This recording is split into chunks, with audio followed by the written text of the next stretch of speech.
சின்னத்திரையில் இருந்து வெள்ளித்திரைக்கு கால் பதித்து டாப் நடிகராக திகழ்ந்து வருபவர் நடிகர் சிவகார்த்திகேயன். டாக்டர் போன்ற 100 கோடி வசூல் படத்தினை கொடுத்து மிகப்பெரிய இடத்தினை பிடித்திருக்கிறார் சிவகார்த்திகேயன்.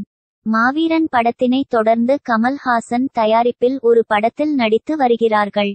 கடந்த 5 ஆண்டுகளுக்கு முன் ரவிக்குமார் இயக்கத்தில் அயலான் படத்தில் நடித்திருந்தார். சில பிரச்சனைகள் டெக்னிக்கல் வேலைகளால் படம் பல ஆண்டுகள் கழித்து கடந்த 12ஆம் தேதி வெளியாகியிருக்கிறது. நல்ல வரவேற்பை பெற்று வந்த அயலான் படத்திற்கான ப்ரமோஷன் வேலைகளையும் சிவகார்த்திகேயன் செய்து வருகிறார். தற்போது தன் குடும்பத்துடன் பொங்கல் கொண்டாடிய புகைப்படத்தை பகிர்ந்திருக்கிறார். அப்புகைப்படத்தை அயலான் படத்தில் நடித்த ஏலியன் இருப்பது போல் எடிட் செய்திருக்கிறார்கள். அதிலும் முதல் மகள் ஆராதனா வளர்ந்து ஆள் அடையாளம் தெரியாமல் இருப்பதை பார்த்து ரசிகர்கள் ஷாக்கிங் ரியாக்ஷனை கொடுத்து வருகிறார்கள்.